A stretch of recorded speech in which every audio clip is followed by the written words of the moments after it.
So today we are continuing this series that we are in called Relational Reset. Can you say Relational Reset? Awesome. And so Pastor John stood up here last week and challenged us in taking ownership in our relationships. And by taking ownership, it's that we're taking personal responsibility for our relationships. And, we were talking that we're no longer going to be making excuses, but we're going to be striving for progress. We're no longer going to be shifting the blame, but we are going to seek and strive for the best that we can be in our relationships. And so today, I'm privileged that I get to continue this series and talk about community today. And so if we never officially met, my name is Mike. I'm our youth and outreach pastor here at Abundant Life Church. And so I'm excited that we get to talk about community. And not just community, but godly community. Because here's the thing, I believe our core is community in our lives. If you think of it, we all want to be accepted. We all want to be understood and find a place that we feel is safe and that we also feel that we belong. And so if you look at our everyday lives, you can see where we're striving for community in one place or another. Let me ask this. Do I have any teachers in the room today? Teachers don't read. I'm partially, yeah, there we go. The lights partially blind me, so my Asian eyes really come out, so I can't really see a whole lot out in the room. So thank you for making the noise. Teachers, let me ask you a question really quickly. Would you say that you have a community of other teachers that you open up with and express to that you probably wouldn't with other people?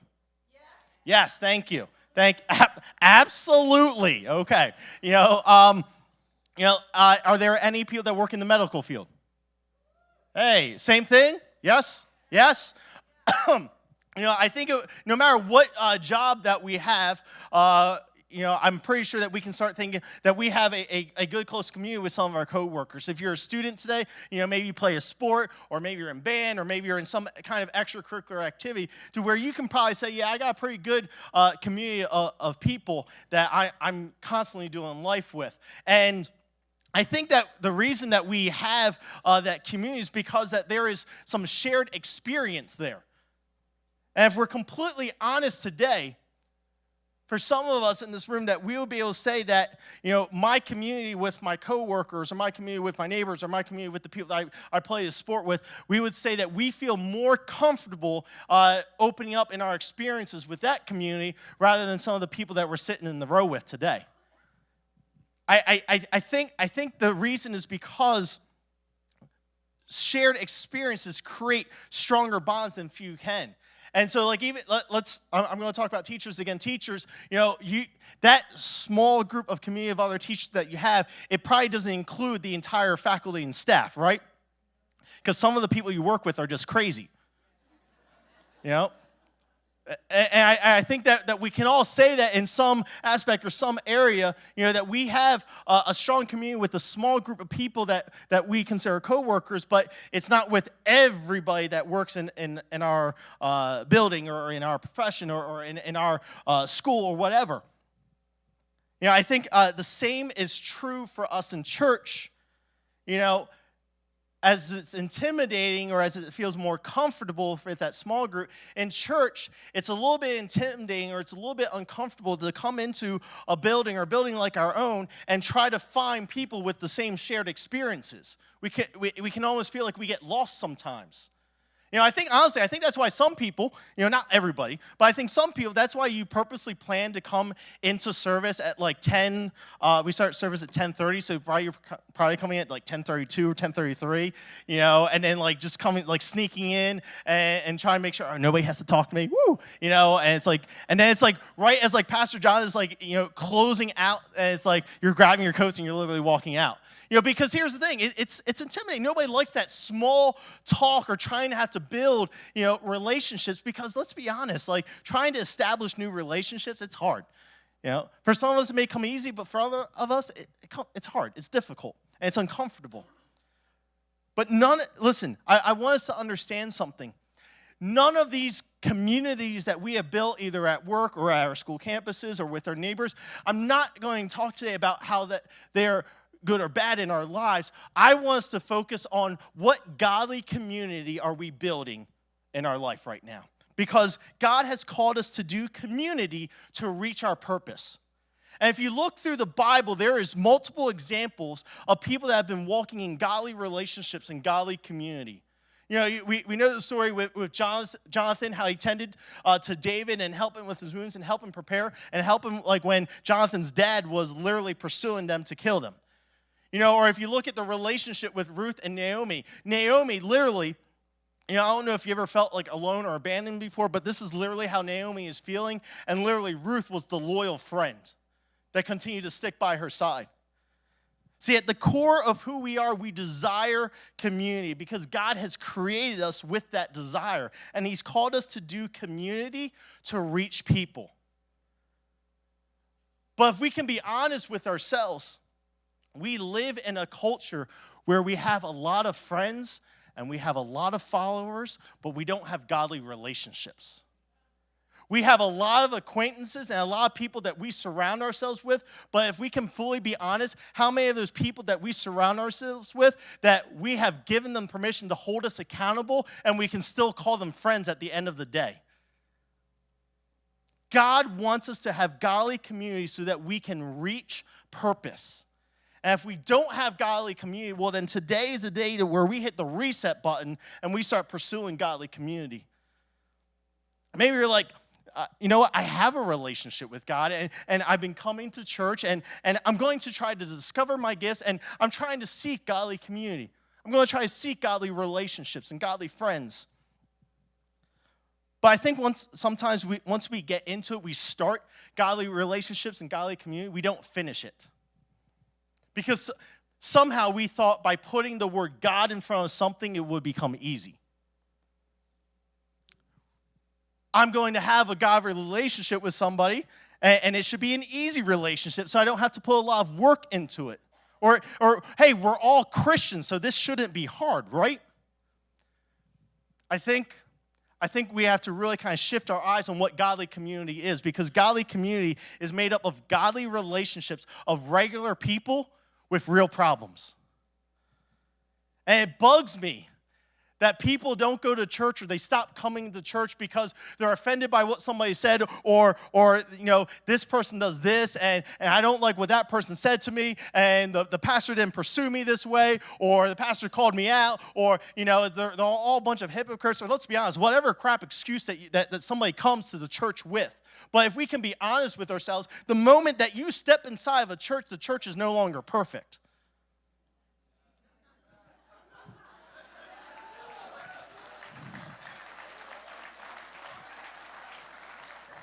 Glory to God.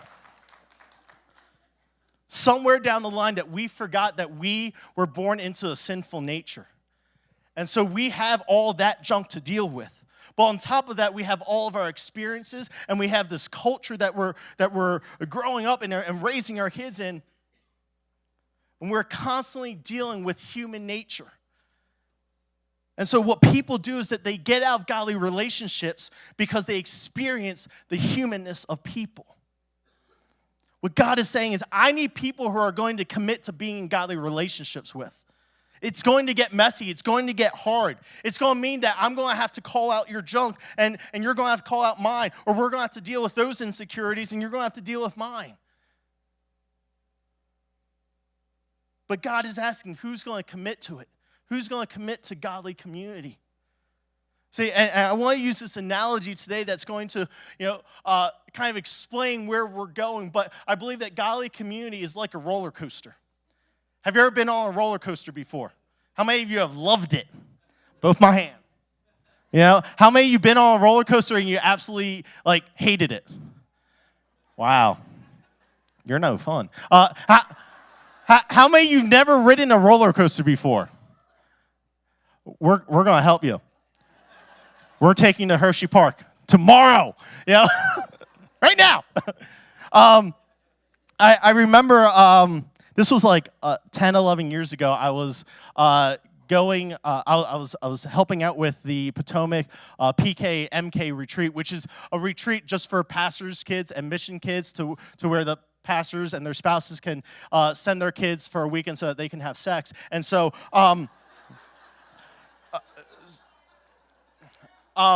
so what happened was I was overseeing like 4th and 5th grade guys.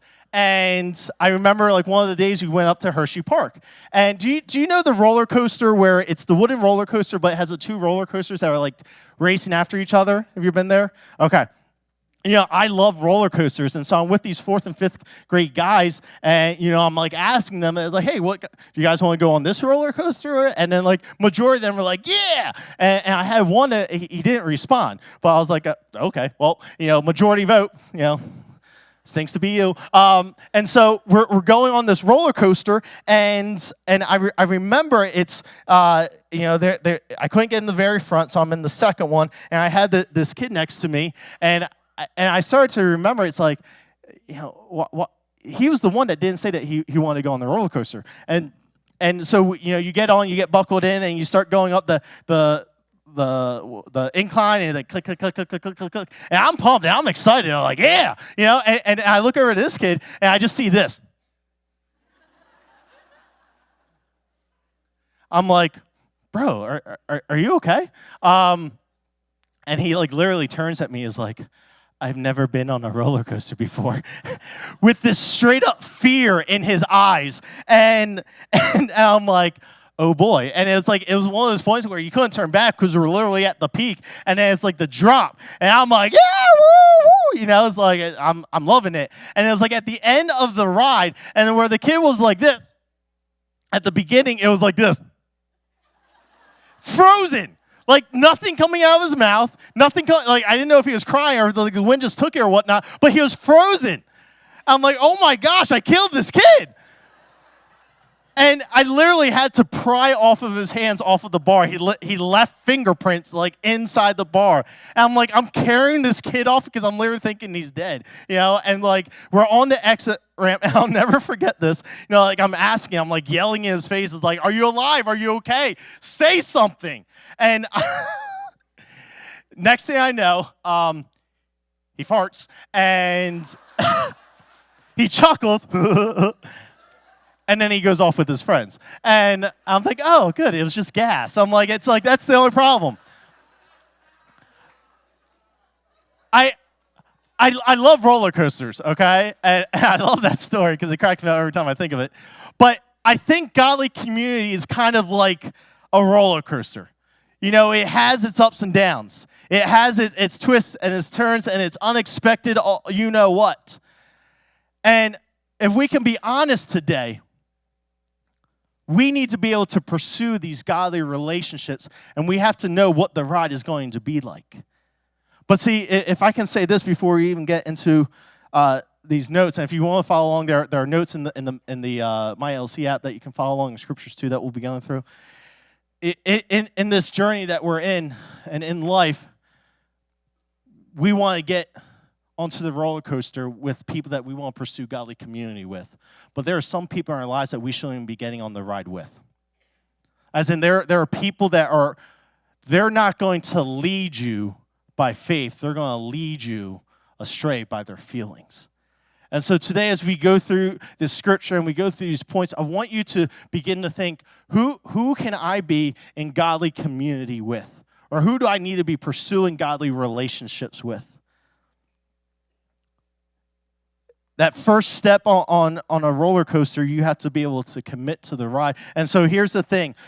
For us to experience godly community, we have to commit to the journey.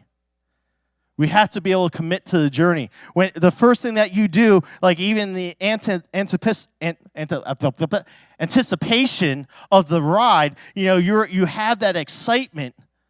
Or unless you're deeply scared and it's like you don't want to get on, but you got that friend that's pushing you to get on. You know, it's like there's that anticipation and that excitement, but you have to literally step in and get buckled in to even prepare for the ride that's ahead of you. And the same thing in our godly relationships and godly community, we have to commit to the journey.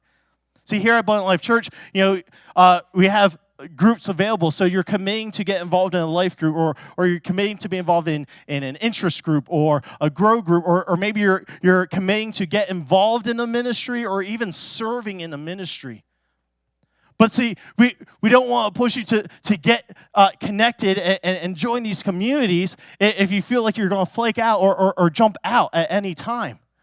Because here's the thing. What would happen if somebody got on the roller coaster and decided, no, this is too hard, it's too scary, and they jump out? It'd be fatal. The same thing with godly relationships. We can't get off the ride before it ends. And many people they're jumping out of godly relationships because it gets too hard. They don't like what comes with it. Let me ask this question. Do you think football players are surprised to know that somebody's trying to tackle them? Like, I'm running, and it's like, why'd you tackle me? Where'd that come from? No, they know and they're paid to know, hey, I got to get into the end zone, but I know somebody's trying to tackle me. I know somebody's trying to stop me from getting to where I need to be. So why are we surprised that in relationships that we get hurt? Or why are we surprised that there's offense? It's a part of the game. It's a part of the journey. If you look in Matthew 4, we're going to look at one of my favorite relationships in the Bible. It's the relationship with Jesus and Peter. And if there's any relationship that I feel like is like a roller coaster, it's theirs. It's crazy. It's up and down. It's all over the place. It says in Matthew 4:19, it says, "And Jesus said to them, 'Follow me, and I will make you fishers of men.' Immediately they left their nets and followed him." So how do you know Peter committed to the journey to follow Jesus and pursue godly community? It says that he immediately, like that, left their nets. It means he immediately sacrificed something to pursue that relationship with Jesus. Are you willing to sacrifice anything to have a godly relationship? Peter literally sacrificed his business, the thing that brought home the cheddar, if you know what I'm saying. And he said, you know what? No matter what's going on, I'm committing to walk with you. No matter what is happening, we are going to do this together, Jesus. See, most of us won't even commit because we won't even give up the time to even pursue a godly community. We won't give up habits. Some of us, we won't even give up other people that are directing us in the opposite direction of God. Some of us, we're pursuing these relationships with people that we're not even going anywhere in life. If we want to be able to experience godly community, we got to be able to commit to the journey. And that means that sometimes we're going to have to sacrifice something. I see this all the time in our youth ministry. In our youth ministry, we have something we call our small groups, we call them crews. And so I know it's like we have a lot of students that every week they're weighing. It's like, well, should I come? Should I not come? Well, who's going to be there? Is my friends going to be there? I don't want to be there if I don't know somebody, or I don't want to be there if there's only one person. And we already begin to, and I see this. It's not just youth that's happening in this culture. It's happening with adults too. We begin to already question ourselves and doubt ourselves, and we even stop ourselves from even taking the step to get into the journey to experience what God has for us. Jesus called him, follow me. And Peter, he immediately made that sacrifice because he saw what was before him was totally worth it. The people that we're pursuing in life, if there are people in our life who aren't helping us to reach our purpose, then what are they there for? We have to be able to commit to the journey. Godly community, we also have to embrace encouragement. See, when you're on that roller coaster and you have that incline, that click, click, click, click, click, click, it kind of builds that adrenaline rush. It kind of builds of what is to come. The same thing that we need to be able to encourage one another so that we can climb to places that we never thought we'd ever be able to see ourselves. In John chapter 1, it says in 42, Andrew brought Simon to meet Jesus. Simon is Peter. Looking intently at Simon, Jesus said, your name is Simon, son of John, but you will be called Cephas, which means Peter. Here's what I think is really dope about Jesus. We know that the name Peter means rock, but did you know that the name Simon means wavering one? And so when you look at the scripture, when Jesus committed to walk this out with Peter, he saw the condition that he was in, but he didn't address who he was. He addressed him in who he would be. And so our godly community, we have to be able to speak to who we will be more than who we are. We need to be a godly community that will speak more to who we will be, not just who we are right now. We have to be able to say to people, hey, listen, you are a man of God and you are being faithful. I know you haven't been consistent right now. I know you're being hard on yourself, but listen, you are making the steps. We have to be able to say to one another, listen, I don't care what other people have called you, but you are pure and you are whole and you have purpose. We have to be able to say to our young people, you are passionate and you are driven. And God has a purpose for you to be able to shift your culture. I know everybody else has called your generation the lazy generation, but God has purpose for you to influence the people around you. My question is, who in our life is speaking to us and who we will be? Who are the people who see where you are going and speak that into existence? See, we have to stop, judging people. We have to stop having that Pharisaic attitude and mindset and start speaking with grace and truth. Godly community commits to the journey. Godly community embraces the encouragement. Also, godly community prepares for the disappointments. On a roller coaster, you get to that peak. And what I love about being on a roller coaster at the top of the peak, you're able to see the whole entire park. You're able to see it all over. But what comes after the peak? It's the drop.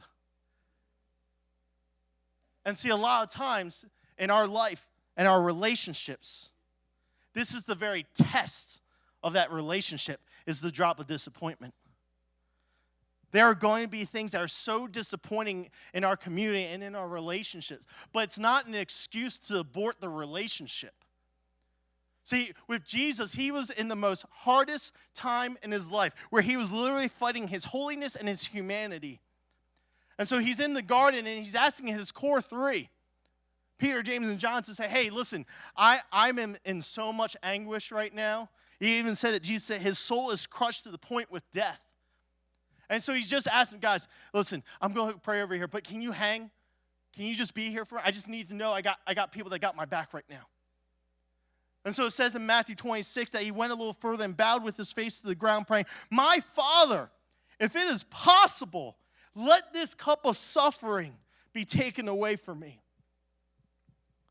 Yet I want your will to be done, not mine. Then he returned to his disciples and found them asleep. And so he says to Peter, couldn't you watch me even for one freaking hour? Jesus didn't say freaking. I said freaking. That's my mindset. That's just where I go.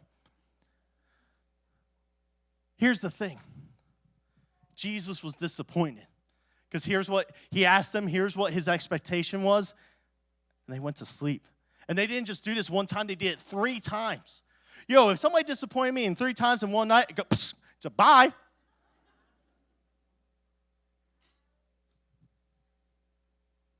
Godly community. And this is where we need to be able to see the shift. Godly community addresses the disappointment but doesn't abort the relationships. And we don't know how to do this. We don't know how to address disappointment. We don't talk, we internalize, or we take what has happened and that hurt and offense, and we just kind of like slip underneath the rug and not even have to deal with it. And what it does, it builds up this unhealthiness. It builds up this unforgiveness. It builds up this toxicity. And God's saying, well, what I need to do is I need to go to that person. I need to let them know about my disappointment. I need to let them know about my bitterness or my jealousy. But we don't do it. We don't want godly community because we allow our pride to get in the way. Can we choose to be transparent? Can we choose to be honest with where we are at? Because God doesn't bless pride and jealousy. Address disappointments, but don't abandon the relationships. Here's the thing, and I'm going to speak on behalf of men because I know I do this. When asked, is everything all right? I'm fine. I'm cool. It's all right. Are you with me? Ladies, I know you do it too. Oh, it's fine. When you know it's not, stop deceiving me. It's like, here's the thing. God does not bless. And hear me, God does not bless when we allow our pride to stand in the way. You think God's going to give us a golden star when we say, it's fine, it's okay, I'm all right, I don't need any help? Think God's up there? Listen, if we were made to handle that, we would have been the ones to die on the cross and not Jesus. There's a reason that Jesus had to die on the cross to save the world and not us. We need to be able to be a culture to say it's okay that I'm not okay. We don't know how to do this sometimes. I don't know how to process my hurts. I don't know how to process this anger, which I'm thinking I'm feeling angry, and so I need to process this with somebody. I don't know how to do this. We have to be able to to go to somebody and ask for help. Because God is saying if you want to commit to godly community, you have to be willing to go through the disappointments together. Commit to the journey, embrace encouragement, prepare for disappointments, because godly community is going through both love and lies. Just like a roller coaster, it has its flips, it has its corkscrew turns, and all those things. Love and lies takes us on that crazy journey too. You'll be in godly community and think that we're Christians and we love Jesus, but because we still have the sin nature, we begin to evaluate each other. Do they really love me? Are they really accepting me? Man, I know they didn't mean that. That wasn't their intention to hurt me, but they lied to me. How do we deal with this? You know, in John 21, there's this moment after Jesus rose from the dead, and the disciples are on the beach, and Jesus is having breakfast with Peter. And God asked him these questions. Simon, son of John, do you love me more than these? And Peter would say, yes, Lord. You know I love you. And Jesus would say, then feed my lambs. I want us to pay close attention to what Jesus is calling Peter, because he's calling him Simon, the wavering one. He's not talking to who he was going to be. He's talking to his old nature. He's intentionally calling him the wavering one. And he asked him 2 more times, Simon, son of John, do you love me? And Peter, at that moment, by the 3rd time, he's saying, Lord, you know everything. You know that I love you. See, it's okay to be able to express that we hurt. Peter's expressing he's getting hurt that Jesus is questioning his character. He's questioning his integrity. It's okay to be emotional inside of what's going on. Just don't get off the ride. If you can just walk through this thing with somebody. Jesus knew everything, and Peter knows that. But Jesus was talking to his old nature, because he was saying, it's like, if you love me, are you going to continue to represent me even when nobody is looking? See, at that moment, Jesus knew that Peter lied. Peter didn't know, but Jesus knew what Peter did. In Matthew 26, Peter declared, hey, even if everyone else deserts you, I will never desert you. But Jesus replied, I tell you the truth, Peter. This very night before the rooster crows, you will deny me 3 times, that you even know me. And Peter's like, no, I'll stick up for you. I'm never going to deny all the other disciples. I'm not going to deny you, Jesus. They all did. Even though people were asking questions of love and lies, people told, I want you to understand this. Jesus never gave up on Peter.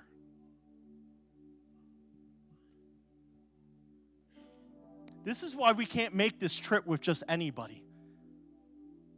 That's why the Bible tells us to not be unequally yoked. That I have to make sure that the people I'm linking arms with, that I'm doing life together with, man, that we're going the same way. We're praying to the same God. We're moving in the same direction. And they're calling out things to me that I may not be able to see.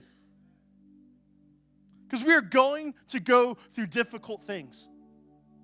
But see, godly community loves us enough to challenge who we used to be while still giving us grace to become. I want to speak something that's always been heavy on my heart. Husbands and wives, you're not seeing the change and the growth in what you want to see in your spouse because you won't let them to be freed from what they used to be, and they do not have the grace to become around you. And that's why people get divorces, and we see 5 years down the road, and we say, wow, why is that person doing so well? Because they got away from you. And listen, hear my heart this morning. I'm not advocate for divorce. My parents split up when I was a teenager, and I had to walk that crazy, hard, difficult journey.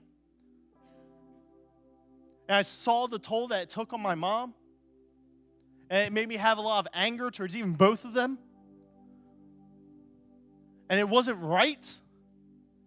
Because we all read what God says about divorce. But we still sin. Our human nature is to do what? But see, God is still good.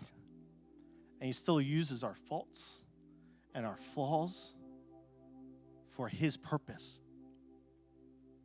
And I saw my mom be more passionate for God than ever. And she is somebody that I still believe that has helped me to be on this journey who God has called me to be. And my heart still breaks for my father, who still is so clueless to what God has made available. In the midst of the relationship, we couldn't let God work on our hearts to be an extension of His love that He's been to us, so we can't be it to them. It's like we're the person that was like millions of dollars in debt, and that debt got canceled, yet we're still holding the person hostage that owes us 10 cents. God is saying that we should be forgiving 7 times, 70 times, 490 times a day. That until the time that the church gets this, we're still holding people hostage for things that were said 10 years ago, 5 years ago, a year ago, 10 minutes ago. God says if you don't let them go, you can't complete the circle of purpose. And we're killing ourselves because of unforgiveness. We have to be able to forgive. We can't hold on to things. We have to be willing to reconcile, because our godly community is better than disunity. It's only when there's unity that there's a commanded blessing. So you're going to get on the ride. We all know when we get on a roller coaster, we are taking a risk. And that's what godly community is. Godly community is a risk. It's going to require vulnerability. It's going to require patience. It's going to require trust. But godly community is a risk worth taking. We can't be afraid to pursue this. I know we are a culture where we like to have the answers. We like everything to be easy. My goodness, social media and our phones and these apps, everything has been made easier for our lives. But the things that are worth it, we're going to have to make a sacrifice. We're going to have to take the risk to pursue. We have to understand that the risk presents the opportunity to trust, the ability to experience something greater than ourselves. We know Peter got out of the boat and walked on water to pursue Jesus, but do you know that he got out of the boat a second time? That the disciples, after Jesus died, they went back to what they knew. They went back fishing. And so they fished all night and they didn't catch anything. And so they were coming back in and they didn't know, but Jesus was on the beach and telling them, hey, cast out your nets again. And so they cast it out and they caught all these fish. There's so much that they call all the other boats to come and help them. And Peter instantly knew, that's my Jesus. He lost connection and betrayed his friend. And the moment that there was an opportunity for reconciliation, he got out of the boat. He didn't wait. If this is the person I'm committed to on the journey with, I got to go be with them. That's exactly how we have to jump out of our pride. And we have to be able to jump out of our doubts and our own insecurities to take a risk for something that is so worth it. So what part of the journey do you need a reset on? Where do you need to take this step forward to pursuing godly community? Maybe you need to make some sacrifices. Maybe you need to let go of some fears today. Not so much as cutting people out of your life, but pursuing people that will help you reach your purpose. Maybe it's encouraging the people that you're surrounding yourself with. Maybe it's talking about some disappointments that you have brushed under the rug.